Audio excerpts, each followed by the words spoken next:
नमस्ते। इन वास्तु में आपका स्वागत है। जानिए 26 फरवरी 2025 को हम महाशिवरात्रि क्यों मनाते हैं।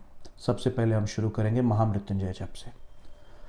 ओम त्र्यंबकम यजामहे सुगंधिम पुष्टिवर्धनम उर्वारुकामिव बंधनान् मृत्योर्मोक्षे ममामृता। इस मंत्र के बाद हम आपको वह उदाहरण देंगे कि हम शिवरात्रि आखिर क्यों मनाते हैं। ऐसे अनेक उदाहरण हैं जिसके कारण हम शिवरात्रि मनाते हैं, लेकिन दो एकदम प्रमुख उदाहरण है जिससे हमें जीवन की कुछ सीख भी मिलेगी और हमें समझ आएगी कि सुख और दुख देवी देवताओं पर भी आई है तो हम इंसान क्या हैं। सबसे पहले ये कि शिव भगवान योनि रूप धारण कर चुके थे। वो इसलिए क्योंकि माँ सती जो है उन्होंने अपने आप को अग्नि में समा लिया था और इस दुख के कारण शिव भगवान योनि बन गए।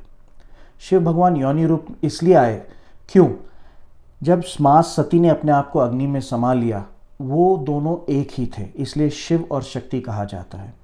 लेकिन विष्णु भगवान के कारण अनेक वर्षों की तपस्याओं के बाद माँ पार्वती, जिसको माँ सती का ही रूप कहा जाता है, दोबारा प्रकट हुई और इन दोनों का जो है शिव और माँ पार्वती का विवाह संपन्न हुआ। उस विवाह के दिन को हम महाशिवरात्रि कहते हैं।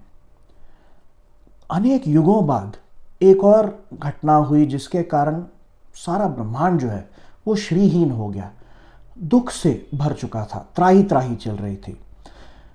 ये हुआ था कि ऋषि दुर्वासा ने एक माला दी थी जो लक्ष्मी माँ ने उन्हें दिया था और उन्होंने वो माला जो है इंद्रदेव को दिया। इंद्रदेव ने वो माला जो है अपने ऐरावत के ऊपर रखा और ऐरावत ने ऐसे ही उसे उठाकर बाहर फेंक दिया। यह देखकर ऋषि दुर्वासा काफ़ी क्रोधित हो गए और उन्होंने श्राप दिया कि सारे देवी देवता जो हैं वो श्रीहीन हो जाएंगे। इस श्राप के तुरंत बाद ऐरावत, माँ लक्ष्मी और अनेक देवी देवताओं की जो शक्तियां हैं, अप्सरा है, वो सब समुद्र के अंदर समा गए। फिर ऐसा हुआ कि सारे देव जो है वो असुरों के साथ हारते गए और उनके पास कोई उपाय नहीं बचा। तब वो त्राही त्राही कर विष्णु भगवान के पास गए कि ऐसा कोई उपाय निकले जिससे कि संसार में वापस सुख, समृद्धि एवं सुकून वापस आए। तब विष्णु भगवान ने कहा कि समुद्र मंथन जो है वो एक ही उपाय है जिससे कि सारा सुख और सारा संसार जिनमें श्री ना रहा वो वापस आए। तब समुद्र मंथन की शुरुआत हुई। समुद्र मंथन तो किया, माँ लक्ष्मी दोबारा प्रकट हुई, ऐरावत वापस आए, कामधेनु वापस आए, अनेक अप्सराएं आए, वैसे ही 14 रत्न वापस निकले, सभी देवी देवताओं को भी मिले। और यह समुद्र मंथन अकेले देव नहीं कर सकते थे, असुरों ने भी साथ में किया। क्यों? क्योंकि इसमें सबका हित था। जब त्राही हो रही थी तब सिर्फ देव ही नहीं, असुर भी विचलित थे। समुद्र मंथन करते वक्त बीच में हलाहल के समय विष भी प्रकट हुआ और यह विष सबको निगल रहा था। इस त्राही त्राही से कोई नहीं बच पा रहा था और स्वयं विष्णु जो थे वो कुर्म अवतार में नीचे थे। तो इस विष को जो है लेना किसी के भी बस की बात नहीं थी। शिव भगवान ने यह कहा कि इस विष को हम अपने अंदर समाते हैं, नहीं तो सारा संसार ब्रह्मांड नहीं बचेगा। इस विष को जो है शिव भगवान ने अपने अंदर समा लिया। यही देखकर माँ पार्वती, जो आदि शक्ति का रूप है, उन्होंने उस विष को शिव भगवान के कंठ में ही रुकवा दिया और शिव भगवान के पूरे शरीर में उस विष को फैलने नहीं दिया। उस दिन से हम शिव भगवान को नीलकंठ कहते हैं।